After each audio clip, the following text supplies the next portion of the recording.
নমস্কার বন্ধুরা, সম্পাস রান্নাঘরে আপনাদের সকলকে স্বাগত। আজ আবার একটা রেসিপি নিয়ে আপনাদের কাছে চলে এলাম। আজকের রেসিপি লঙ্কা চিকেন। এর আগে আমার চ্যানেলে আচারি লঙ্কা চিকেনের রেসিপি আপনাদেরকে শেয়ার করা আছে। ভিডিওর লিঙ্কটা আমি ডেসক্রিপশন বক্সে এবং আই বাটনে দিয়ে দিলাম, আপনারা চাইলে সেই ভিডিওটাও দেখতে পারেন। আজকে লঙ্কা চিকেনের রেসিপিটা আপনাদের শেয়ার করলাম, তাই ভিডিওটা স্কিপ না করে পুরো রেসিপিটা দেখার অনুরোধ রইল। রেসিপিটা ভালো লাগলে আমাকে কমেন্ট বক্সে কমেন্ট করে জানাবেন। ভালো লাগলে লাইক বাটনটাও প্রেস করে দেবেন, আর আপনাদের বন্ধুদের মধ্যে আমার ভিডিওটাকে শেয়ার করে দেবেন। আর আমার নতুন বন্ধুদের কাছে অনুরোধ, আমার চ্যানেলটাকে সাবস্ক্রাইব করে পাশে থাকবেন। আর আমার চ্যানেলে নতুন নতুন রান্নার ভিডিও দেখার জন্য পাশে থাকা ছোট্ট বেল আইকনটাও প্রেস করে দেবেন। চলুন আর কথা না বাড়িয়ে কীভাবে আজকে লঙ্কা চিকেন বানাচ্ছি রেসিপিটা দেখে নেওয়া যাক। লঙ্কা চিকেন রান্না করার জন্য আমি এখানে 700 গ্রাম চিকেন নিয়েছি। 4টে বড় সাইজের পেঁয়াজকে পাতলা করে কেটে রেখেছি। আর নিয়েছি 50 গ্রাম আদার টুকরো, 6টা কাঁচা লঙ্কা আর 20 কোয়া রসুন। আর নিয়েছি আচারি লঙ্কা, এটা আপনারা এখন বাজারে সবসময় পেয়ে যাবেন। আর এই ভেতরের বীজগুলো আমি ফেলে দিয়েছি। আর নিয়েছি ধনে পাতা, 1 আঁটি আমি ধনে পাতা নিয়েছি। ধনে পাতাটাকে খুব ভালো করে ধুয়ে রেখেছি। এবার আমি একটা মশলার পেস্ট বানিয়ে নেব। মশলার পেস্ট বানানোর জন্য একটা মিক্সার জারের মধ্যে আদা কুচি দিয়ে দিলাম, রসুন কোয়াগুলোও দিয়ে দিলাম, কাঁচা লঙ্কাগুলোও দিয়ে দিলাম, আর ধনে পাতাটাকে খুব ভালো করে ধুয়ে রেখেছিলাম, ধনে পাতাগুলোও দিয়ে দিলাম। এবার আমি মিক্সিতে মশলাটা ব্লেন্ড করে আপনাদের কাছে ফিরে আসছি। মশলাটা আমার ব্লেন্ড করা হয়ে গেছে, এই মশলাটা সাইডে থাক। এবার আমি রান্নাটা শুরু করি। রান্নাটা শুরু করার জন্য গ্যাসে একটা কড়াই বসিয়ে দিলাম। কড়াইয়ের মধ্যে আমি 4 টেবিল স্পুন সর্ষের তেল দিয়ে দিলাম। তেলটা গরম হয়ে গেছে। এবারে তেলের মধ্যে দিয়ে দিলাম পেঁয়াজ কুচি। পেঁয়াজ কুচিগুলো আমি হালকা ব্রাউন করে ভেজে নিচ্ছি। পেঁয়াজ কুচিগুলো হালকা ব্রাউন করে ভাজা হয়ে গেছে। এবার এর মধ্যে দিয়ে দিচ্ছি টমেটো কুচি। 2টো মিডিয়াম সাইজের টমেটোকে কুচিয়ে রেখেছিলাম, দিয়ে দিলাম।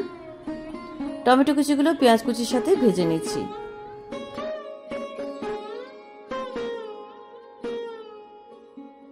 টমেটো কুচিগুলো একটু নরম হয়ে আসার পর আমি এর মধ্যে দিয়ে দিচ্ছি মিক্সিতে বেটে রাখা মশলার পেস্ট। মশলার পেস্টটা দিয়ে দিলাম। এবার আমি এক এক করে গুঁড়ো মশলাগুলো দিয়ে দিচ্ছি।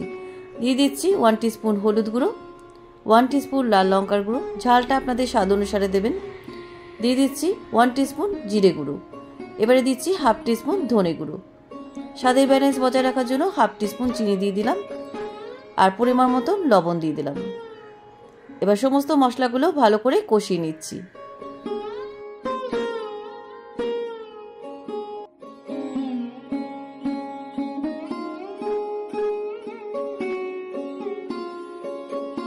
মিক্সির বাটিতে মশলা লেগেছিল, সামান্য একটু মশলা ধোয়া জল দিয়ে দিলাম।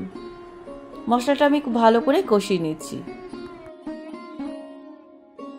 মশলাটা 5-6 মিনিট কষিয়ে নেওয়ার পর আমি এর মধ্যে দিয়ে দিচ্ছি চিকেনের পিসগুলো।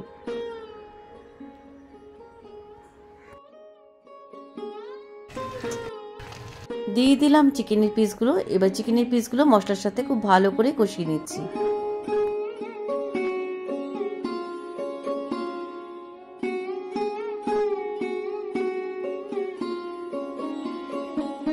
মশলার মধ্যে চিকেনের পিসগুলো 5-6 মিনিট কষিয়ে নেওয়ার পর আমি ঢাকা দিয়ে 5 মিনিট রাখছি।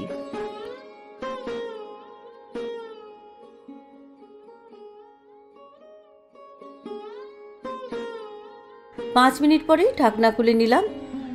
দেখুন চিকেনের থেকে কতটা জল বেরিয়েছে। আমি কিন্তু এর মধ্যে 1 ফোঁটাও জল দিইনি। এই গ্রেভির মধ্যেই চিকেনগুলো সেদ্ধ হয়ে যাবে। এবার এর মধ্যে দিয়ে দিচ্ছি আচারি লঙ্কা। আচারি লঙ্কাগুলো ধুয়ে রেখেছিলাম, আচারি লঙ্কাগুলো দিয়ে দিলাম। আচারি লঙ্কাগুলো চিকেনের মধ্যে খুব ভালো করে মিশিয়ে দিচ্ছি। চিকেনের মধ্যে আচারি লঙ্কাগুলো মেশানো হয়ে গেছে। এবার 5 মিনিট আমি ঢাকা দিয়ে রাখছি।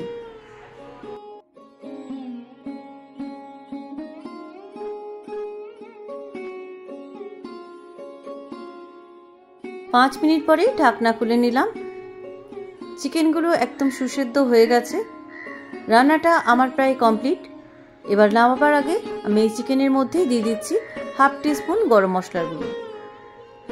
গরম মশলার গুঁড়োটা চিকেনের মধ্যে ভালো করে মিশিয়ে দিচ্ছি।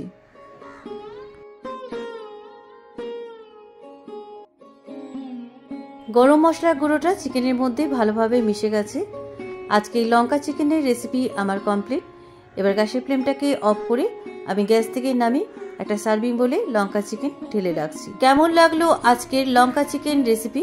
আপনারাও এইভাবে লঙ্কা চিকেন বানিয়ে ভাতের সাথেও খেতে পারবেন, আর রুটি পরোটার সাথেও দারুণ জমে যাবে। রেসিপিটা কেমন লাগলো আমাকে কমেন্ট বক্সে কমেন্ট করে জানাবেন। ভালো লাগলে লাইক বাটনটাও প্রেস করে দেবেন, আর আপনাদের বন্ধুদের মধ্যে আমার ভিডিওটাকে শেয়ার করে দেবেন। আর আমার নতুন বন্ধুদের কাছে অনুরোধ, আমার চ্যানেলটাকে সাবস্ক্রাইব করে পাশে থাকবেন। আর আমার চ্যানেলে নতুন নতুন রান্নার ভিডিও দেখার জন্য পাশে থাকা ছোট্ট বেল আইকনটাও প্রেস করে দেবেন। আজ তাহলে চলি, আবার একটা নতুন দিনে নতুন রেসিপি নিয়ে আপনাদের কাছে চলে আসব। সবাই ভালো থাকবেন, সুস্থ থাকবেন। ধন্যবাদ।